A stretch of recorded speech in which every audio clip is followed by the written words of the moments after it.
Bonjour Hubert Védrine. Bonjour. Le ministre des Affaires étrangères, votre lointain successeur, Jean-Noël Barrot, se trouve actuellement au Liban. Question, est-ce sa place? Que peut-il faire? Et que peut faire le monde extérieur en général? Bon, je pense que la France peut être moralement utile en étant présente, peut avoir des actions humanitaires, etc. Mais personne n'a de levier, en fait. Pas plus. Est-ce que la France n'a pas perdu ses leviers au fil des années, d'ailleurs? Et quel autre pays a des leviers? La France avait un lien particulier avec le Liban. En 1958, le régime libanais s'était effondré et avait été sauvé par des Marines américains. Donc il y a un gigantesque mythe libanais en France. Donc il ne faut pas se focaliser sur la France. Le président Biden essaye depuis des mois de convaincre ou de contraindre, il n'y arrive pas, quand Netanyahou d'accepter une trêve à Gaza, soutenue par les familles des derniers otages. Ils ont essayé de retenir Israël sur le plan de l'escalade régionale. Bon, aucun effet. Il y a eu un appel à l'ONU des présidents français et américains pour une trêve le lendemain. Netanyahou était en plein préparatif de l'attaque, qu'on peut comprendre d'ailleurs. Parce que même moi qui pense que tout ça c'est une métastase lointaine de la question palestinienne non réglée. Pour revenir à l'origine vraie. On va y revenir. Mais aujourd'hui, les Israéliens, même partisans d'un État palestinien, même contre Netanyahou, ils approuvent l'opération. Alors, faut comprendre ça. Justement, c'est ça qui est très intéressant dans ce que vous dites et dans ce que vous avez dit chez nos confrères de la Tribune dimanche. D'abord, une question. Avez-vous été surpris et comment avez-vous réagi à la mort d'Hassan Nasrallah? Non, mais ça fait... le journal Le Monde a fait un rappel de 70 ans d'assassinats ciblés par Israël, qui n'ont pas changé la donne. Parce qu'il y a toujours une contestation d'Israël, il y a toujours des débats en Israël, chez les Palestiniens, chez les Arabes, etc. Vous dites que ça ne change pas la donne, mais d'un autre côté, vous dites que même les opposants à Netanyahou, aujourd'hui, sont favorables à ce qui vient de se passer. Sur le Hezbollah, pas sur Gaza, ni sur la question palestinienne. Non. Sur le Hezbollah, donc, étant donné l'arsenal gigantesque que le Hezbollah a rassemblé et qui menace le nord d'Israël, et le lien Hezbollah-Iran, qui est encore plus clair et plus net et plus mécanique que le lien Iran-Hamas. Donc je pense, je n'ai pas vu de sondage, mais je connais Israël, je pense que les Israéliens sont soulagés. Et beaucoup de Libanais aussi. Et les dirigeants égyptiens ou jordaniens aussi. Bon, mais ça ne règle rien pour autant. Mais Netanyahou va être renforcé. Et comme son jeu, c'est de rester au pouvoir, bien sûr, d'utiliser ça pour faire oublier le fiasco de l'horreur du 7 octobre et le fait qu'il est contre une partie de... là. Mais il corrige un peu en termes de fierté militaire. Et en plus, ça peut donner une sorte de, disons, redonner aux Israéliens un sentiment de sécurité si ça allait plus loin. Si le nord d'Israël redevenait sûr, vous voyez, pour qu'ils puissent bouger sur les autres sujets. Hubert Védrine, ça fait... Je parle d'Israël parce que comme personne ne peut ni empêcher Israël ni les contraindre, il faut analyser ce qui se passe en Israël. Ouais. Et il y a 18 ans, Israël déjà avait fait une guerre contre le Hezbollah, qui a été une guerre qui n'est pas gagnée. Ce genre de guerre, si elle n'est pas gagnée, elle est considérée comme perdue. À l'époque, le Hezbollah sort renforcé et sort avec un sentiment d'invincibilité tout autour du Liban, à l'intérieur du Liban et tout autour du Liban. Et Hassan Nasrallah est presque l'héritier de l'imam caché, puisqu'il est à chaque fois inatteignable et invincible. Est-ce que, justement, ces dernières heures, ces 10 derniers jours, finalement, Israël n'a pas gagné sa guerre contre le Hezbollah? Alors, pour gagner, il faut qu'ils détruisent l'arsenal. Tout l'arsenal, il n'y a pas que Nasrallah, il y a l'arsenal. Vous ne pensez pas que le Hezbollah est décapité, décimé, anéanti? Non, anéanti, non. Décapités, oui, mais ils vont trouver un successeur. Ils sont affaiblis, ils sont moins dangereux, mais je ne pense pas qu'ils aient établi pour le moment la sécurité dans le nord d'Israël. Et de toute façon, ça ne règle pas la question de fond. La question de fond, c'est la question palestinienne non réglée, qui aurait pu l'être à l'époque extraordinaire de Rabin, Peres, Olmert, Barak et même Sharon à la fin. Et après, il y a un retournement de l'opinion israélienne et des électeurs. Clinton avait dit... Bill Clinton devant Chirac et moi. Il avait dit que c'était très compliqué avant, depuis l'arrivée des Juifs russes, c'est devenu insoluble. Comment dire de Clinton. Il n'empêche que la question n'est pas réglée. Trump avait cru, avec Netanyahou, régler la question palestinienne avec les accords d'Abraham. les gouvernements arabes voulant normaliser en oubliant les Palestiniens. Ils ne peuvent pas. Donc ça va redémarrer un jour, je pense, autrement.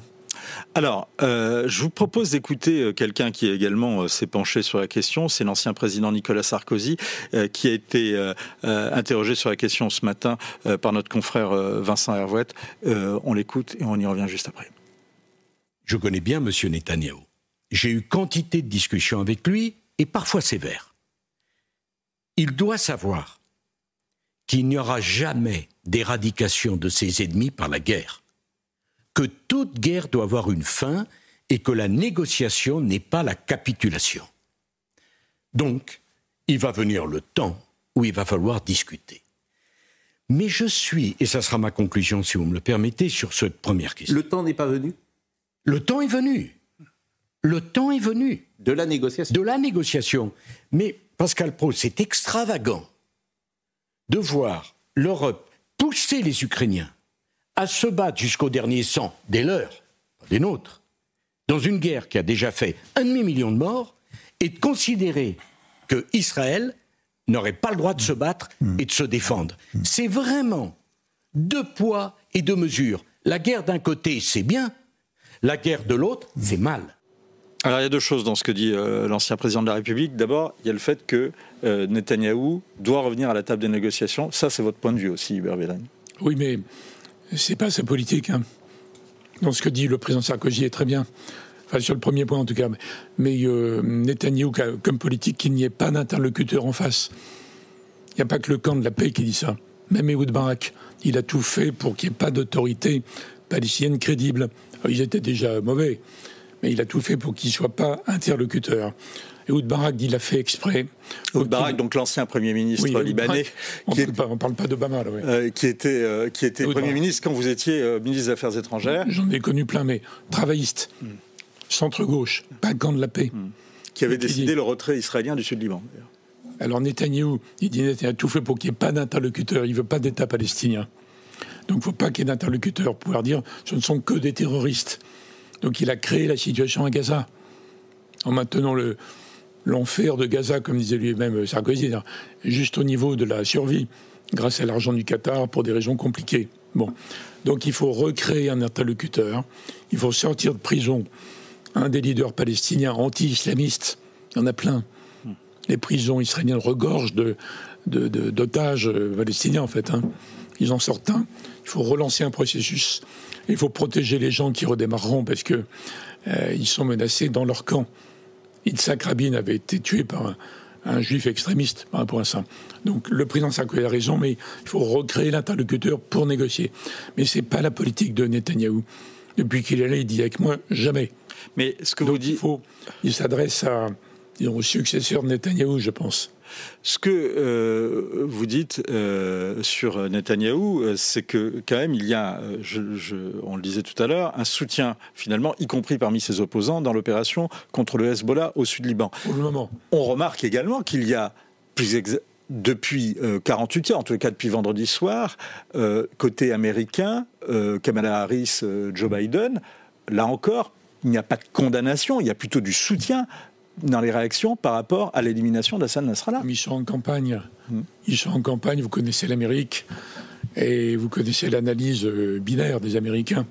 Et en fait, peut-être on peut repréciser en quoi consiste l'analyse binaire des Américains. L'Amérique est automatiquement pro-israélienne, en fait. J'ai même dit de façon ironique que pour les Américains, les Israéliens sont des Américains et les Palestiniens des Indiens. Bon, mais les présidents, après les élections... Les démocrates américains sont divisés sur cette question, et en particulier la base démocrate. Ils commencent à être divisés aujourd'hui. Mais en réalité, dans les décisions, dans les votes, les aides financières, les fournitures d'armes, les États-Unis soutiennent. Il faut remonter au président George Bush père et James Baker pour oser, trouver des gens qui avaient osé tordre le bras un petit peu des Israéliens. Bon, donc c'est pas étonnant dans la campagne américaine. Mais je reviens à la question très intéressante. Est-ce qu'il faudra négocier un jour ? Oui. Oui, il faudra retrouver l'intelligence d'Yitzhak Rabin, qui disait « Je poursuivrai le processus de paix comme s'il n'y avait pas de terrorisme. Je combattrai le terrorisme, etc. » Aujourd'hui, c'est pas Netanyahou. Or, il il est doué. Je combattrai le terrorisme comme s'il n'y avait pas de processus de paix. Les deux, c'était formidable. Et je poursuis le processus comme s'il n'y avait pas de terrorisme. Donc Netanyahou est très bon là-dessus, il sera soutenu largement, mais il n'y a pas que le sujet Hezbollah. Et paradoxalement, le camp de la paix, je m'avance un peu, pourrait dire, puisqu'on a à peu près neutralisé. Ce que vous appelez le camp de la paix, c'est aussi le camp pour une solution à deux États, finalement. Oui, c'est ça. Mais alors, il y a des journaux comme Haaretz, il y a plein d'ONG qui dénoncent ce que font les colons en Cisjordanie. Il y a beaucoup de personnalités. Il y a Barnavi, l'ancien ambassadeur. Il y a le journaliste Charles Anderlin qui fait des livres magnifiques. Il y a plein de gens en Israël où le débat est beaucoup plus ouvert qu'à Paris, d'ailleurs, sur le sujet. Bon, bref, il faudra revenir à un moment donné, mais pour négocier, il faut recréer un interlocuteur palestinien, ce que le Hamas et le Hezbollah vont essayer d'empêcher, et les colons. Et c'est ça, là, il n'y a pas 36 solutions, il y a plusieurs scénarios, plus ou moins atroces, mais il n'y a qu'une solution, c'est celle-là. Et votre solution, c'est de sortir... Sarkozy, compte tenu de la polarisation effrayante en France, complètement stérile, je me réjouis qu'il dise ça. Vous a étonné qu'il dise ça? Ça vous a étonné qu'il dise ça? Non, parce qu'il avait évolué sur Netanyahou déjà, il y a longtemps. On n'a jamais dit qu'ils avaient de très bonnes relations, tous les deux. Il avait essayé d'avoir de bonnes relations au début. Dans la deuxième partie de son propos, Nicolas Sarkozy fait un parallèle entre la guerre en Ukraine et la guerre en Israël. Vous le suivez sur ça? Non, je ne vois pas bien le lien, parce que qu'est-ce qui conteste à Israël le droit de répliquer pour anéantir ou réduire la menace Hezbollah au nord? Ce que dit Nicolas Sarkozy, c'est qu'il y a une position européenne et occidentale, généralement plutôt va-t-en-guerre pour les Ukrainiens, en disant qu'il ne faut pas négocier, et il y a une rhétorique occidentale et en tout cas dans une partie de l'Europe et de l'Occident qui dit aux Israéliens de négocier. C'est là où il dit qu'il y a deux poids, deux mesures. Vous êtes sceptique. Je comprends moins la remarque sur ce point. Mais je crois que en Ukraine, la vraie question, c'est que les Ukrainiens, on voit bien, n'arriveront pas à gagner. L'Alliance ne laissera pas Poutine gagner. Et à un moment donné, ça va se geler. Donc il faudra négocier aussi. Mais les Ukrainiens ne peuvent pas négocier directement. Ils ont trop souffert, c'est trop horrible. Donc à un moment donné, dans une période intermédiaire, peut-être en 2025, il y aura des débuts de réflexion sur comment organiser la coexistence, comment garantir les Ukrainiens contre une nouvelle attaque de Poutine. C'est ce qui se posera si c'est Trump. Si c'est Trump et qu'il arrête le soutien américain, il ne peut pas ne rien faire du côté Poutine. Donc tout ça, ça va se poser en 2025. Et il n'y aura pas à comparer les deux situations qui sont distinctes. Peut-être une question quand même qui se pose dans les deux cas. Peut-il y avoir un arrêt des combats avant l'élection américaine? Non. Au contraire. Ils veulent prendre des gages. Chacun essaye de maximiser les gains et les positions. Alors, le début du mandat Harris, si c'est le cas, donc fin janvier 21, ou le début du mandat Trump. Donc, il y a une période, à mon avis, assez dangereuse sur tous les plans, entre maintenant et fin janvier. Oui, donc, où les différents acteurs qui mènent leur propre logique, comme Netanyahou entre autres, mais les islamistes ont leur logique à eux. Et peut-être une période d'instabilité aux États-Unis dans cette période-là également. Ça, c'est uniquement dans l'hypothèse où Harris est élu et Trump conteste. Et l'inverse? Ben là, non. Ils accepteront. Ils sont complètement désespérés, mais ils accepteront.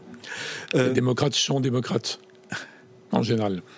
Le mouvement, le Hezbollah, vous dites, pour l'instant, dispose encore, son atout, c'est de disposer d'un important arsenal. Peut-il se reconstituer? Dans le passé, ils se sont reconstitués. Quand le prédécesseur lointain de Nasrallah avait été tué par une frappe israélienne, ils se sont plutôt développés après.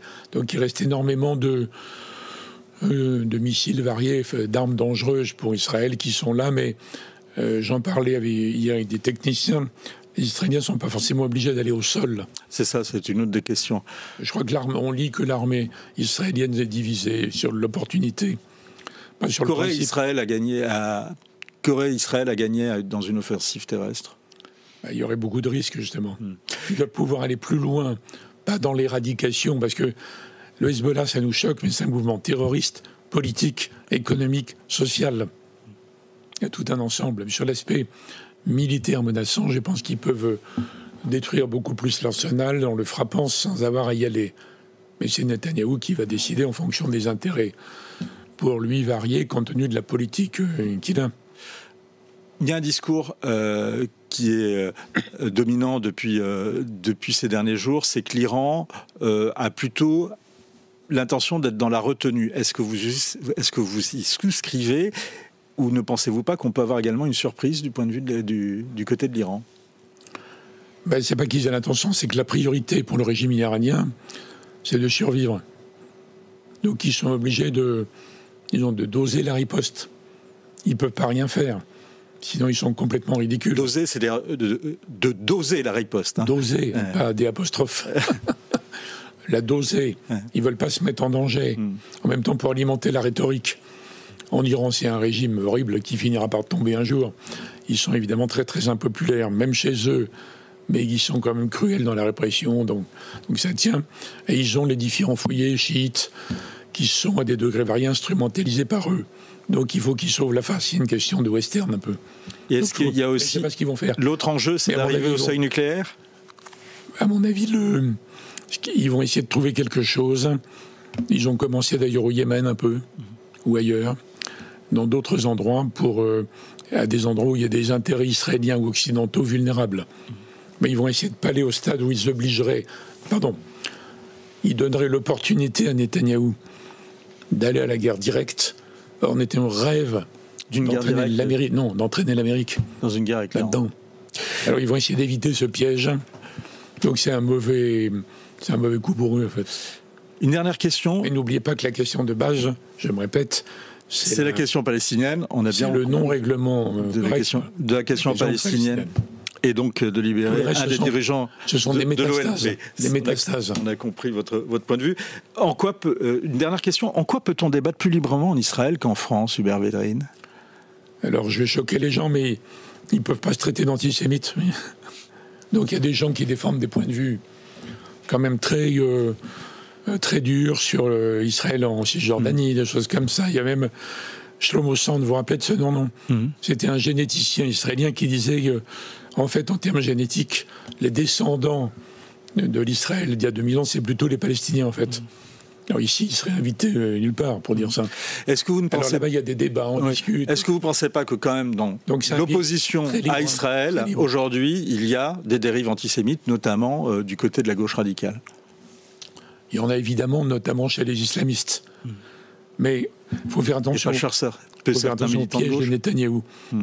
Quand des ministres, prudemment, poliment, gentiment lui disaient, il y a peut-être quand même un problème palestinien, ça fait 10 à 15 ans, dit, vous êtes des antisémites. Et quand c'est en Europe, les gens passent sous la table. On lui dit, mais je parle comme dans Arrête, etc.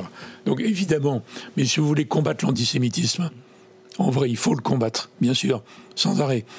Il faut arrêter de le confondre avec les oppositions à Netanyahou ou aux colons. Mais il y a parfois un antisémitisme qui peut se cacher derrière l'antisionisme. Bien sûr. Merci. Ça peut se mélanger. Et donc les gens qui veulent vraiment éradiquer l'antisémitisme qui doit être fait doivent faire un effort pour le préciser et ne pas faire l'amalgame à l'envers pour être plus efficace. Merci beaucoup Hubert Védrine. Merci beaucoup d'être venu dans les studios de Point de Vue. Je rappelle, pour commenter justement ces dernières heures et ces frappes israéliennes, je rappelle vos 2 derniers livres. D'abord, Les grands diplomates, les maîtres des relations internationales de Mazarin à nos jours. Vous avez coordonné, vous n'êtes pas inclus, mais pourtant, allez.